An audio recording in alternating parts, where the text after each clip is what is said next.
Welcome, ladies and gentlemen, to another exciting episode of Woofer the Dog Detective.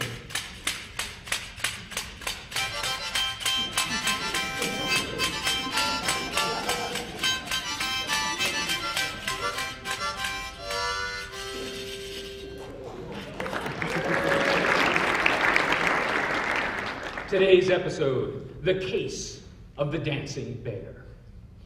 It was a quiet afternoon, and Woofer was curled up contentedly in front of the fireplace, where a nice, comforting fire crackled away. Woofer is my dog. He's a good dog, a smart dog, a famous dog. He's known throughout the town as the best detective on four legs. We had just finished a tough case the day before, and we're spending a relaxing afternoon at home.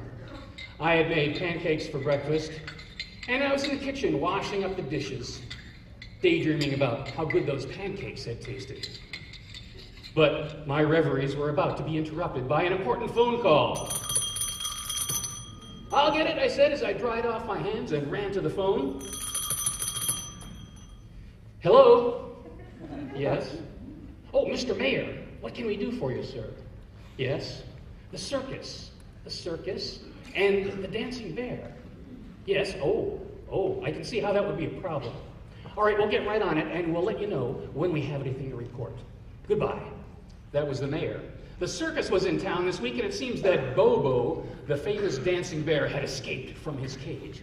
So the mayor had called upon the one citizen that he could count on to track down the missing bear, none other than Woofer, the dog detective. "Let's go to the big top first and look for clues," I said, and off we ran. When we arrived at the circus tent, we saw the animal trainer right away. He had a safari hat on his head, high leather boots, a big mustache, and a long whip in one hand, which he was smacking ferociously in the air. He was trying to teach the elephants some new tricks, but the elephants were not cooperating.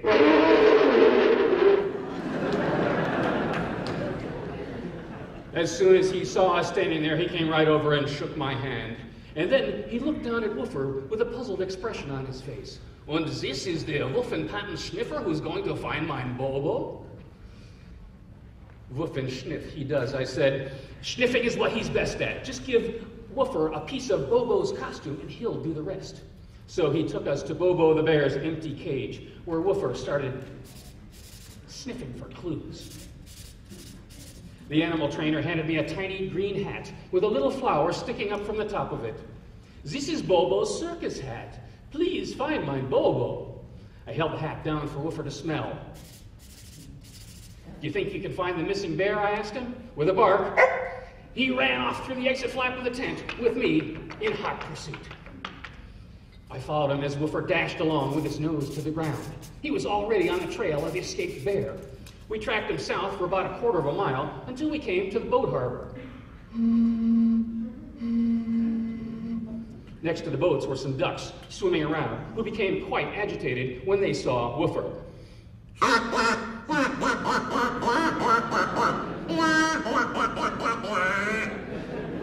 After things settled on our way, we continued, but we had to wait at a railroad crossing to wait for the train to go by.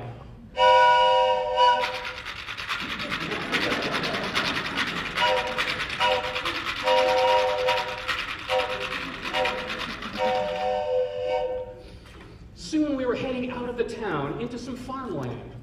We passed by some chicken coops along the way, but Woofer wasn't interested in the chickens. We went past a barnyard full of cows, but Woofer wasn't interested in the cows.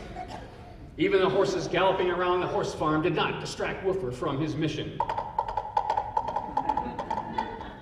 Finally, Woofer started to slow down, and I could see that we were approaching the old Samuelson place. Now, Mr. Samuelson had passed away many years ago, and the house was not a pretty sight. The yard was all overgrown with thick, thorny weeds, the windows covered with spider webs, and the paint all dark and peeling. In fact, it looked a little bit like a haunted house from some kind of a scary movie. As we stood there in front of the house, gray storm clouds began to gather overhead. A cold breeze began to blow. Icy raindrops began to fall upon us. And then, the storm was upon us.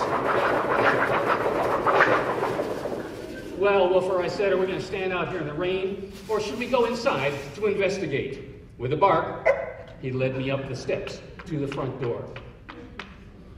He immediately started sniffing all around the door to the old house. I could tell that he thought we were getting close to finding the missing bear. Then we both heard a sort of low moaning coming from within the house. I didn't feel very eager to go inside. I gave the door knocker a few taps and was answered by another low moan from within. Well, there was only one thing to do. I just had to take a deep breath and reach out for the door handle and give it a mighty tug.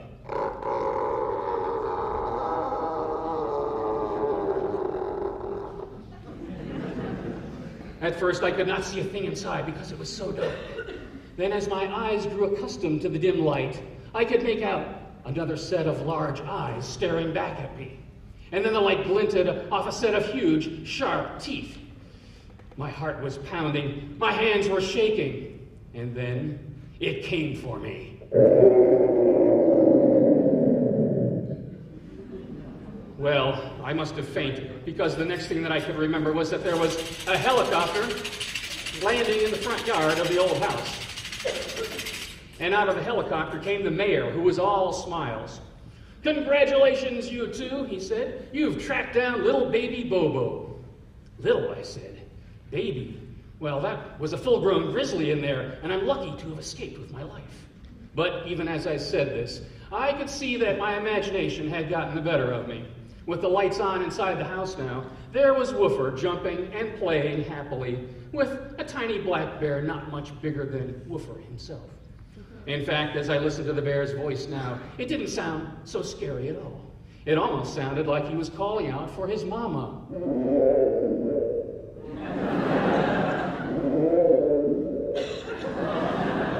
I handed him his little circus hat, and he put it on his head and started dancing a happy dance for us, with Woofer barking in accompaniment.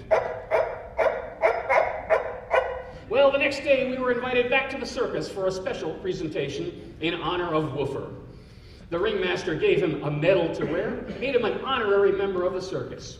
The animal trainer fed him lots of special treats, and best of all, he let him ride on one of the elephants. And so ends the case of the dancing bear. Tune in again next time, folks, for another exciting episode of Woofer the Dog Detective.